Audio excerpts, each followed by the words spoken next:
அனைவருக்கும் வணக்கம். மீண்டும் உங்கள் அனைவரையும் ஏகே பொலிட்டிக்கல் டாக்ஸ் என்ற சேனல் வாயிலாக சந்திப்பது மிக்க மகிழ்ச்சி. இன்றைக்கு நாம் பார்க்க இருக்கிற தலைப்பு என்ன தலைப்பை நாம் பார்க்க இருக்கிறோம் என்றால், இன்றைக்கு சபாநாயகராக செயல்படக்கூடிய ஐயா அப்பாவு அவர்களுடைய செயல்பாடுகள், சட்டமன்றத்தில் அவர் செய்கிற அந்த செயல்பாடுகள் இருக்கிறது இல்லையா, சபாநாயகராக அவர் எப்படி இருக்க வேண்டும், சபாநாயகருக்காக என்னென்ன சட்ட விதிகள் இருக்கிறது, சபாநாயகர் என்பவர் எப்படி நடந்து கொள்ள வேண்டும் என்பதை பற்றித்தான் இன்றைக்கு பார்க்கிறோம். அந்த வகையில் பார்க்கும் பொழுது ஒரு சபாநாயகருடைய கடமை என்னவென்றால், முதலில் ஒரு சபாநாயகர் அங்கே தேர்ந்தெடுக்கப்பட்ட 234 தொகுதிகள் இருக்கிறது இல்லையா, தமிழ்நாட்டில் மொத்த சட்டமன்ற 234 சட்டமன்ற உறுப்பினர்கள் இருக்கிறார் இல்லையா, இவர்கள் அனைவருக்கும் அவர் பொதுவாக நடந்து கொள்ள வேண்டும். பொதுவானவர், இதுதான் விதி, இதுதான் ரூல். பொதுவானவர் அவர் தான் வகிக்கிற ஒரு சபாநாயகராக தேர்ந்தெடுக்கப்படுகிற ஒரு நபர் தான் வகிக்கிற கட்சி பொறுப்புகள், கட்சியில் இருக்கிற பதவிகள் இருக்க, மாவட்ட செயலாளர் அல்லது மாநில செயலாளர் அல்லது கட்சியில் அங்கம் வகிக்கிற பொறுப்புகள், அந்த பொறுப்பை துறந்து அந்த பொறுப்பிலிருந்து அவர் ராஜினாமா செய்துவிட்டு வெளியேறி தான் அவர் சபாநாயகர் ஆக முடியும், ஆக வேண்டும். அதுதான் சட்ட விதி. எதற்காக இந்த விதி இருக்கிறது என்றால், அவர் ஒரு கட்சியின் சார்பாக, ஆனால் பெரும்பான்மையாக இருக்கக்கூடிய சட்டமன்ற உறுப்பினர்களின் ஆதரவோடு தான் அவர் சபாநாயகராக ஆகிறார். அப்படி பெரும்பான்மையாக இருக்கிற உறுப்பினர்கள் தான் ஆளுங்கட்சியாக இருக்கிறார்கள். அப்படி ஆளுங்கட்சியில் இருக்கிற ஆளுங்கட்சியின் எந்த கட்சி ஆளுங்கட்சியாக இருக்கிறதோ அந்த கட்சியிலிருந்து தேர்ந்தெடுக்கப்படுகிற ஒரு நபராகத்தான் சபாநாயகர் பொதுவாக இருப்பார். அந்த நிகழ்வு முழுவதுமாக மக்களுக்கு சென்றடைய வேண்டும். இந்த சபாநாயகர் என்பவர் மக்கள் பிரச்சனையை பற்றி மட்டும் பேச வேண்டும் என்பதற்காகத்தான் கட்சி பொறுப்பை தொடர்ந்து அவர் ஆளுங்கட்சிக்கு சாதகமாக பேசக்கூடாது என்ற விதி இருக்கிறது. இப்படிப்பட்ட விதி இருக்கிற இந்த சூழலில் தற்பொழுது சபாநாயகர் நடந்து கொள்ளுகிற விதம் என்பது மக்கள் பார்த்து கொண்டு தான் இருக்கிறார்கள். அவர் நடந்து கொள்ளுகிற அந்த விதம் என்பது மிக மோசமாக நடந்து கொண்டிருக்கிறார். அவர் சபாநாயகரை போலவே அவர் செயல்படவில்லை. ஏதோ திமுகவில் இருக்கிற ஒரு ஐடி விங்கில் இருப்பார்கள் இல்லையா, அந்த ஐடி விங்கில் இருக்கிறவர்கள் திமுக என்ன தவறு செய்தாலும் திமுக ஆதரவாகவும் மற்ற எதிர்க்கட்சிகளுக்கு எதிராகவும் செயல்படக்கூடிய ஒரு மனநிலை இருக்கும் இல்லையா, அந்த மனநிலையில் தான் இவர் இருக்கிறார். அப்படி இருந்து கொண்டு தான் சபையை நடத்தி கொண்டிருக்கிறார் சபாநாயகர் அவர்கள். அதுவும் குறிப்பாக இந்த 2025 மார்ச் மாதம் அந்த பட்ஜெட் தாக்கல் செய்யப்பட்டதிலிருந்து ஒரு படி மேலே போய் கூட நம்ம இதை இந்த அவர் செய்கிற இந்த செயலை சொல்ல முடியும்னா, அவருடைய அட்ராசிட்டி என்பது நாளுக்கு நாள் அதிகமாகிக் கொண்டே செல்கிறது. இதுதான் உண்மை. கடுமையான வார்த்தையை நாம் பயன்படுத்த ஆக வேண்டிய ஒரு சூழலில் தான் இருக்கிறோம். அப்படி அவர் என்னென்னலாம் செய்கிறார் என்றால், தொடர்ந்து ஒரு லைன்மேன் செய்கிற வேலையை செய்து கொண்டிருக்கிறார் என்று தான் பார்க்கப்படுகிறது. என்னவென்றால், பொதுவாக இந்த சினிமா படப்பிடிப்புகள் நடக்கிற இடத்தில் லைட்மேன் என்று இருப்பார்கள். அவர் தான் ஒளி விளக்குகள் கொடுப்பது. அவர்களுக்கு இந்த இயக்குனர் இருக்கார் இல்லையா, அவர் லைட்ஸ் ஆன் அப்படின்னா அவர் சுவிட்சில் கை வச்சுட்டே இருப்பார். லைட்ஸ் ஆன் உடனே சுவிட்சை போடுவார், லைட்ஸ் ஆஃப்னு சுவிட்ச் ஆஃப் பண்ணுவார். அதுபோல தான் இன்றைக்கு சபாநாயகர் நடந்து கொண்டிருக்கிறார். எப்பொழுதெல்லாம் ஆளுங்கட்சியாக இருக்கிற திராவிட முன்னேற்ற கழகம் பேசுகிறாரோ அப்பொழுது லைட் ஆன் செய்து விடுவார், சுவிட்சை ஆன் செய்து விடுவார்.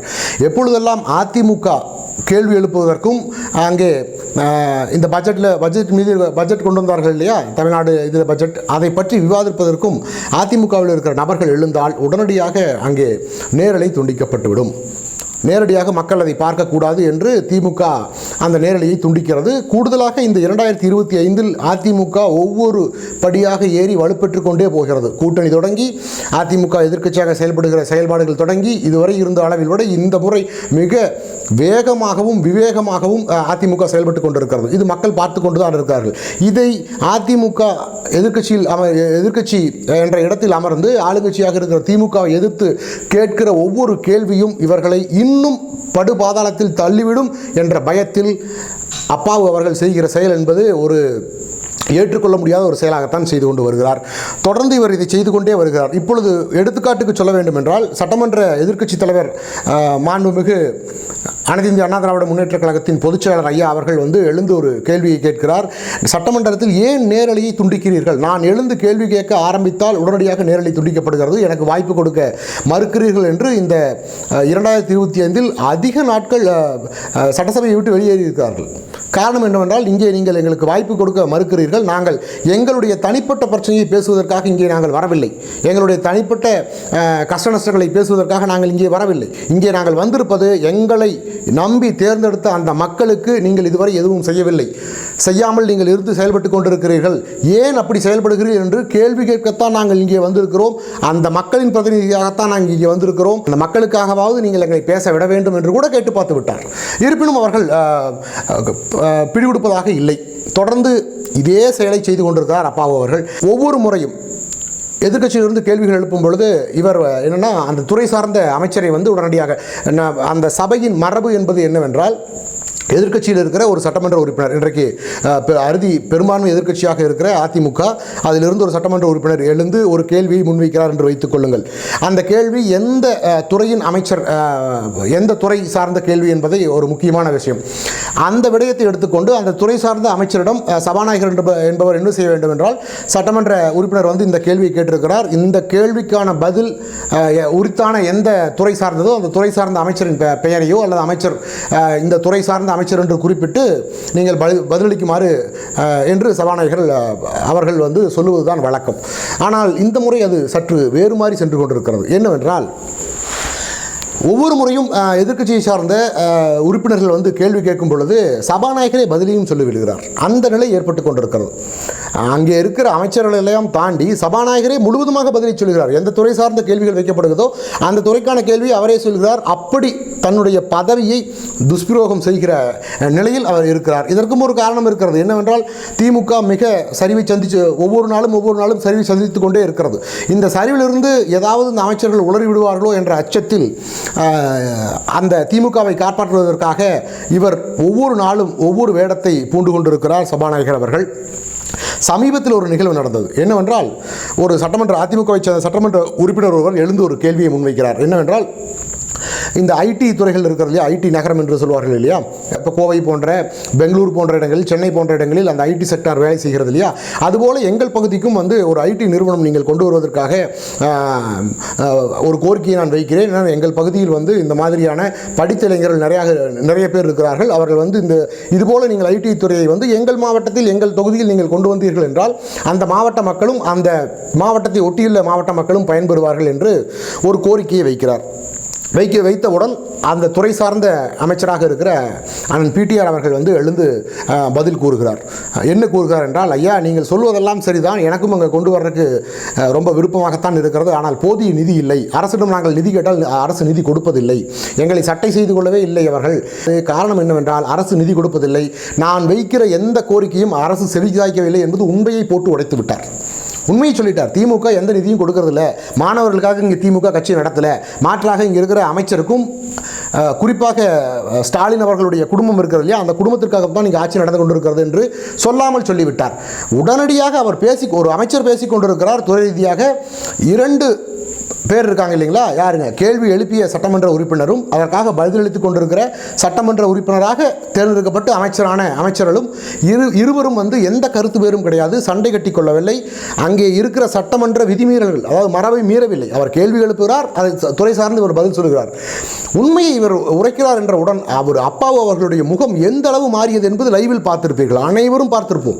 உடனடியாக உள்ள போது, இல்லை அமைச்சர் நீங்கள் இப்படியெல்லாம் பதில் சொல்லக்கூடாது, இப்படியெல்லாம் சொல்லக்கூடாது, திமுக மிகச்சிறப்பாக செயல்பட்டிருக்கிறது, திமுக இதற்காக நிறைய பணிகளை செய்திருக்கிறது. அந்த குறிப்பிட்ட மாவட்டத்தை சார்ந்த சட்டமன்ற உறுப்பினர் கேட்கிறார், எங்கள் பகுதியில் ஒரு ஐடி பார்க் கொண்டு வாருங்கள் என்று. அது இல்லை என்பதனால தான் அவருடைய கேள்வியே இருக்கிறது. ஆனால் அதை முழு பூசணிக்காயை சோத்தில் மறைக்கிறார். இல்லை, அதெல்லாம் திமுக அரசு செய்து கொடுத்திருக்கிறது, அமைச்சர் தெரியாமல் பேசுகிறார் என்று.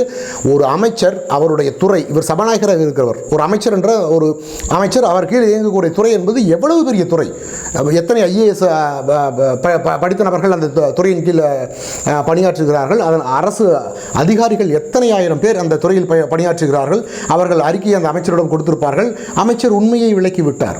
ஏற்கனவே இவர் எந்த பொறுப்பில் இருந்தார் என்று உங்களுக்கே தெரியும். ஒரு பட்ஜெட் தாக்கல் செய்த பொழுது அவர் உண்மையை உடைத்து விட்டார். 30,000 கோடி ரூபாய் ஸ்டாலின் குடும்பம் களவாடி இருக்கிறது, அது எப்பொழுது வெளிவரப் போகிறதோ என்று தெரியவில்லை என்று ஒரு ஆடியோ வெளியேந்து விட்டது. உடனடியாக அவர் நிதியமைச்சரிலிருந்து தூக்கி இதற்கு வேறு துறைக்கு மாற்றம் செய்தார்கள். இன்றைக்கு அந்த துறையிலும் செய்திருக்கிறார். இனி அநேகமாக அந்த துறையிலும் அவர் தொடர்ந்து பயணிப்பார் என்று எனக்கு நம்பிக்கை இல்லை. ஏனென்றால் இவர் திமுகவுக்கு எதிராக பேசுகிறார் என்று நடுநிலையாக செயல்படக்கூடிய சபாநாயகரே குற்றத்தை வைக்கிறார், நேரடியாக குற்றத்தை வைக்கிறார். அதே மாதிரி எந்த சட்டமன்ற உறுப்பினரையும் பேச விடுவதே கிடையாது. யார் எழுந்து பேசினாலும் உடனடியாக மறுப்பு. இல்லை இதெல்லாம் இந்த சபையில் கேட்கக்கூடாது, சபை நாகரிகத்திற்கு நீங்கள் எதிராக பேசுகிறீங்க. மக்கள் பிரச்சனையை பேசிக் கொண்டிருக்கிறோம், மக்களுக்காக இந்த திட்டங்களை நீங்கள் செயல்படுத்தவில்லை என்று குற்றம் சாட்டிக் கொண்டிருக்கிறோம். அதுதான் உண்மை. நீங்கள் செய்திருந்தால் நாங்கள் ஏனையா குற்றம் சாட்டுகிறோம் என்றுதான் எதிர்க்கட்சியில் இருக்கிற அதிமுக தரப்பு கேட்கிறது. அதற்கும் பதில் இல்லை. இதையெல்லாம் தாண்டி, ஒருபடியாக தாண்டி சபாநாயகர் அவர்கள் செய்வது என்னவென்றால், என்ன கேள்வி கேட்க வேண்டும், யார் கேட்க வேண்டும் என்று முடிவு செய்வது சபாநாயகருடைய ஒரு பொறுப்பு. அது ஒரு தார்மீகமாக மக்களுக்காக இருக்கிற கேள்வி என்றால் அதை அனுமதிக்க வேண்டும். இதே திமுகவில் இருக்கிற ஒரு சட்டமன்ற உறுப்பினர் எழுந்து ஒரு பாடலை பாடுகிறார். யாரை பற்றி? முதல்வரை பற்றி, ஸ்டாலினை பற்றி புகழ்ந்து பாடுகிறார். அப்பொழுது அப்பாவு அவர்கள் ஒரு சபாநாயகராக செயல்படாமல், ஐயா சபையின் நேரத்தை வீணடிக்கிறீர்கள், இந்த பாட்டெல்லாம் வேண்டாம், என்ன கருத்து சொல்ல வருகிறீர்களோ அதை சொல்லுங்கள் என்று சொல்லியிருக்க வேண்டும். அதுதான் ஒரு நடுநிலையாக செயல்படக்கூடிய ஒரு சபாநாயகருடைய கடமையும் கூட பொறுப்பும் கூட. அதை அவர்கள் செய்யவே இல்லை, தவறிவிட்டார். அதை ரசிக்கிறார், அங்கு அமர்ந்து சிரித்து மகிழ்ந்து ரசிக்கிறார்.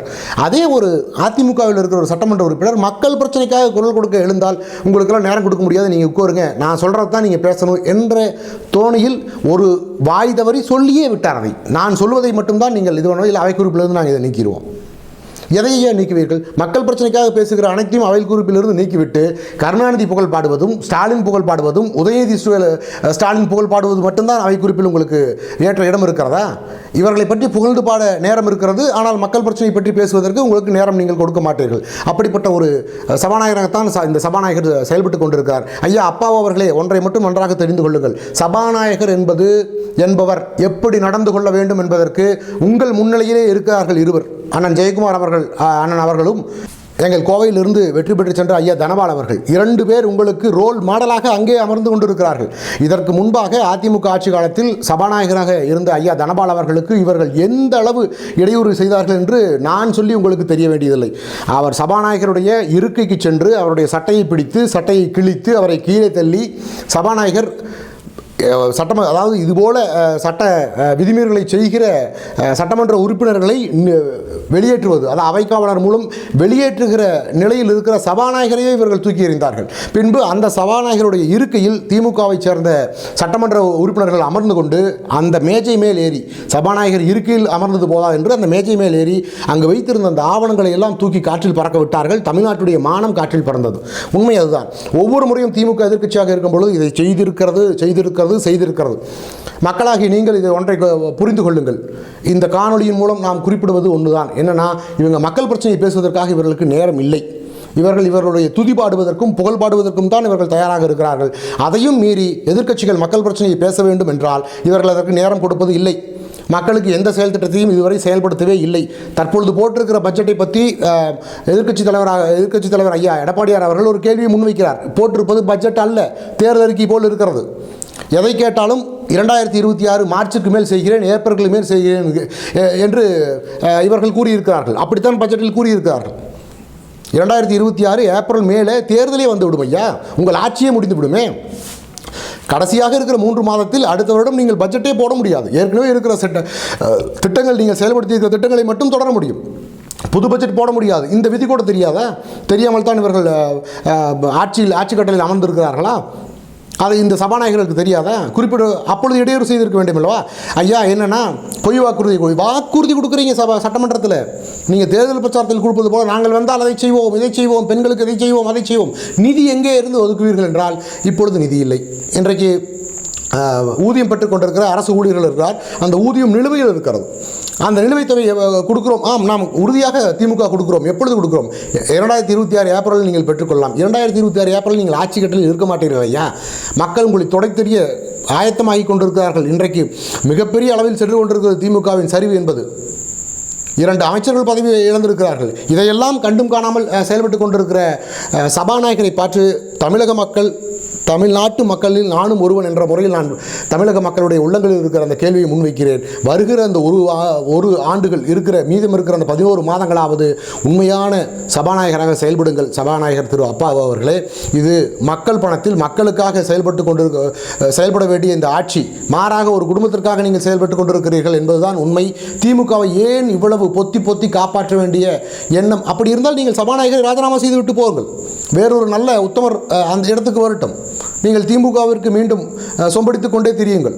இன்றைக்கு இந்த ஊடகங்கள் செய்து கொண்டிருக்கிறது இல்லையா? இதை விட ஒரு படி மேலே சென்று மக்களால் தேர்ந்தெடுக்கப்பட்ட ஒரு சட்டமன்ற உறுப்பினரால் தேர்ந்தெடுக்கப்பட்ட ஒரு சபாநாயகர் இதை செய்கிறார். இது மிகப்பெரிய இழிவான ஒரு காரியம் இல்லையா?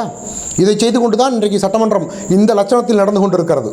எந்த திட்டத்தையும் செயல்படுத்தாமல் வெறுமனே ஒரே திட்டங்களுக்கு அதை பட்ஜெட்டை பற்றி பேச வேண்டும். தேர்தல் நேரத்தில் இதை பற்றி உறுதியாக நான் பேச கடமைப்பட்டிருக்கிறேன். இந்த 25 பட்ஜெட்டை பற்றி. ஏனென்றால் 3 வருடங்களாக தொடர்ந்து ஒரு திட்டத்திற்கு நிதி ஒதுக்கப்படுகிறது, நிதி பட்ஜெட்டில் ஒதுக்கப்படுகிறது. ஆனால் திரும்ப அதே நிதி தொடர்ந்து வந்து கொண்டிருக்கிறது. சென்னை கூவம் வருகிறது இல்லையா, சென்னை அதை சுத்தப்படுத்துவோம் என்று 1300 கோடி, அதற்கு அடுத்த வருடம் 1300 கோடி, அதற்கு அடுத்த வருடம் இந்த வருடம் 1500 கோடி. எங்கே சென்ற அந்த நிதி? ஏதாவது ஒரு இடத்திலேயாவது சுத்தம் செய்யப்பட்டிருக்கிறதா? இதெல்லாம் பற்றி அடுத்தடுத்து வருகிற காணொலியில் விவாதிப்போம். மக்கள் இதை பார்த்து கொண்டிருக்கிறீர்கள். இனியேனும் மக்களாகி நீங்கள் திருந்த வேண்டிய ஒரு இடத்தில் தான் நாம் இருக்கிறோம். மாறாக இது போன்ற ஒரு மக்கள் விரோத செயலில் ஈடுபடுகிற இந்த திமுக போன்ற கட்சிகளுக்கு வாக்களித்து விட்டு இந்த 4 வருடம் நாம் எவ்வளவு துன்பங்களை, இன்னல்களை மக்கள் சந்தித்துக் கொண்டிருக்கிறோம், மக்களாகிய நாம் சந்தித்துக் கொண்டிருக்கிறோம் என்பதை தயவு கூர்ந்து சிந்தித்து பாருங்கள். அடுத்த வருகிற தேர்தலில் நீங்கள் யாருக்கு வேணாலும் உங்கள் வாக்கை செலுத்துங்கள், திமுகவிற்கு மட்டும் உங்கள் வாக்கை செலுத்தி விடாதீர்கள். அடுத்த 5 ஆண்டுகளில் ஒருவேளை திமுக வென்று வந்தால் மக்களுடைய நிலை என்ன என்பதை உங்கள் மனசாட்சிக்கு நீங்களே கேள்வி கேட்டுக்கொள்ளுங்கள். நான் உங்களிடத்திலே விட்டுவிடுகிறேன். நாம் எல்லாம் இருப்போமா இல்லை இறந்து புதையுண்டு போவோமா என்பதை உங்கள் பார்வைக்கே நான் விட்டுவிடுகிறேன். மீண்டும் அடுத்த காணொளியில் உங்களை சந்திக்கிறேன். அதுவரை உங்களிடமிருந்து விடைபெறுவது அருள்குமரன். இணைந்திருங்கள் ஏகே பொலிட்டிக்கல் டாக்ஸோடு. இந்த சேனலை சப்ஸ்கிரைப் செய்ய மறக்காதீங்க. லைக் பண்ணுங்கள், ஷேர் பண்ணுங்கள், கமெண்ட் பண்ணுங்கள்.